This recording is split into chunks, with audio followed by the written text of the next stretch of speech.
introduit mon message en disant ceci, que dans ces temps de la fin, l'ennemi recherche certainement une et une seule chose, c'est que toi et moi, nous craquions. Dans ces temps de la fin, bien-aimé, l'ennemi a une seule quête. Il poursuit une chose, c'est que toi et moi, nous lâchions prise. C'est que toi et moi, nous sortions du couloir de notre destinée. C'est que toi et moi, nous nous découragions. C'est que toi et moi, nous perdions espoir et que nous nous éloignions finalement de ce que Dieu a prévu de faire pour nous. Il met tout en œuvre pour nous sortir du programme de Dieu. Il use de bien de stratégies pour nous sortir du planning divin et de l'agenda céleste.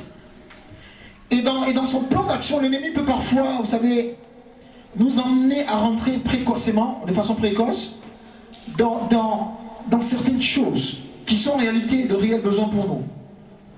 C'est-à-dire qu'il peut nous pousser parfois à rentrer beaucoup plus tôt que prévu dans des choses en fait qui faisaient déjà partie du plan de Dieu, mais qui en réalité ne sont rien d'autre qu'une photocopie du plan de Dieu et donc un piège pour notre destinée et pour nos âmes. C'est ainsi que beaucoup de personnes sont rentrées dans certaines choses de façon précoce. Beaucoup de personnes ont été poussées par l'ennemi, ont été poussées par la pression. Parce que la stratégie de l'ennemi n'est pas de venir se présenter à toi avec des cornes en te disant c'est moi Satan qui vient t'attaquer, etc. Non. L'ennemi va utiliser des situations, donc il va faire usage de bien d'éléments, en tout cas qu'il a à sa disposition, pour que toi-même tu puisses tomber dans la désobéissance ou sortir, n'est-ce pas, du couloir de ta destinée, de ce que Dieu a prévu. Et ce qui est surprenant ou étonnant, c'est que ce que l'ennemi te propose, en général, ressemble un peu à ce que Dieu a prévu.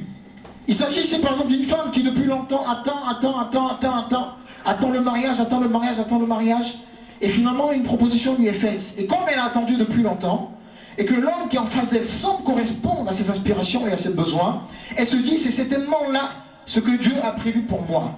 Et à ce moment-là, elle ne consulte plus l'Éternel, elle ne cherche plus à savoir, elle ne cherche plus à percer le mystère du mariage, elle ne cherche même plus à se poser des questions concernant une éventuelle relation de son mariage, elle décide de rentrer dedans. Et là, tous sont allés, et l'ennemi lui dit, oui, tu as fait le bon choix, effectivement, c'était le moment.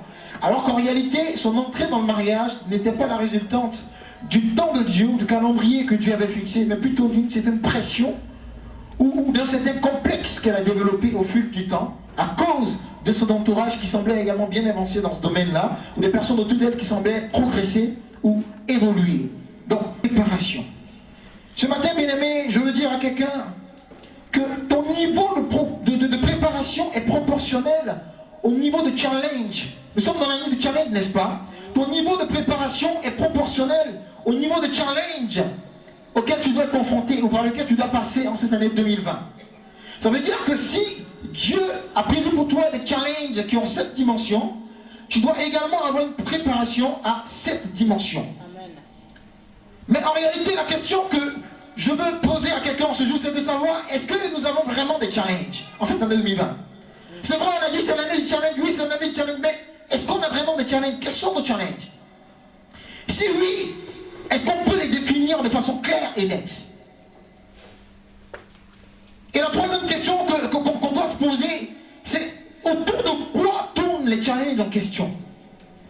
Je suis sûr que si on essaie de faire un petit sondage, on essaie de poser la question ici, pour savoir un peu quels sont les objectifs des uns et des autres, quels sont les challenges que les uns et les autres se sont fixés, on verra bien que tout va tourner autour de nous. Nous et nous. Ce n'est pas mauvais en soi, ce n'est pas une mauvaise chose. Mais si tous nos challenges ne permettent pas d'établir un parallèle entre Christ et nous, alors je peux vous assurer que ces challenges-là vont nous sortir du plan de Dieu. Aussi motivationnels qu'ils peuvent être, aussi boostants qu'ils peuvent être, aussi encourageants qu'ils peuvent être, aussi réalistes qu'ils peuvent être, aussi ambitieux qu'ils peuvent être, si les challenges en question ne s'alignent pas à Christ, ils nous sortiront du calendrier divin.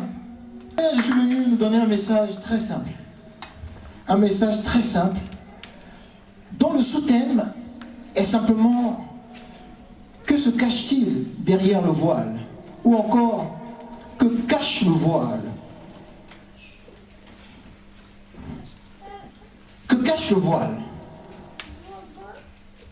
Vous savez, on a souvent tendance à dire, et moi-même aussi d'ailleurs, que le voile justement c'est un masque que l'ennemi nous met. Le voile c'est une image, c'est une chose que l'ennemi nous donne qui n'est pas notre identité et qui du coup nous empêche de rentrer dans ce que Dieu a prévu pour nous. Le voile c'est ce que l'ennemi justement met sur le visage d'une femme par exemple, qui est belle, elle est jolie, tout le monde dit oh la fille elle est belle, la dame elle est belle, mais aucun homme ne la voit. Donc on a l'habitude justement, on a eu l'habitude de présenter le voile sous cet angle-là. Effectivement, le voile, c'est cela. Et personne ne veut avoir le voile sur son visage. Personne ne veut marcher, personne ne veut progresser, personne ne veut évoluer avec le voile sur son visage. Personne ne veut courir dans la vie, personne ne veut s'engager dans des projets avec un voile sur le visage, avec un visage voilé, avec un visage, bien aimé, qui est recouvert, avec une identité qui n'est pas la nôtre. Avec une vie qui ne ressemble pas à notre vie, avec une vie qui ne ressemble pas à celle que Dieu nous a promise. Personne ne veut progresser et évoluer avec un voile. Alors est-ce que c'est vrai, j'ai un voile sur le visage. C'est vrai, je ne comprends pas. Il m'a juste dit, vas-y. Mais pendant que je suis en train d'aller, je ne vois même pas les anges m'accompagner. Je ne vois même pas un petit signe. Il a dit que Sarah doit enfanter. Me voici, là, la Bible déclare qu'Abraham avait 75 ans. Sarah ayant 10 ans de moins, on suppose qu'elle avait 65 ans. Donc, il dit, mais attends, mais je ne comprends pas. Il n'y a aucun signe qui peut me permettre de savoir que ma femme, elle n'est même pas en train de vomir, elle n'est même pas en train d'avoir des nausées, elle n'a même pas le vertige. Je n'ai aucun signe qui puisse vraiment me confirmer la parole de l'Éternel. J'ai un voile sur le visage. Dois-je continuer d'avancer ou dois-je m'arrêter? Abraham arrive à un niveau où il est sur le point même de prier. Et Abraham commence à parler en langue. Il commence à parler en langue. Pour dire, Seigneur, si le voile vient de l'ennemi, déchire ce voile. Si ce voile est une attaque de ma famille, je te prie, Seigneur, de déchirer ce voile. Et là, le Seigneur va dire à Abraham, non, Abraham, ce voile ne vient pas de l'ennemi. Contrairement à ce qu'on peut penser ou croire, bien aimé, il y a également un voile divin. Et c'est ce voile que je veux te présenter en ce jour. En réalité, Dieu positionne autour de nous des amis et partenaires prophétiques. Donc tu n'as pas besoin d'enlever le voile. Parce que ces amis et ces partenaires prophétiques-là ont la capacité derrière le voile de voir qui est caché.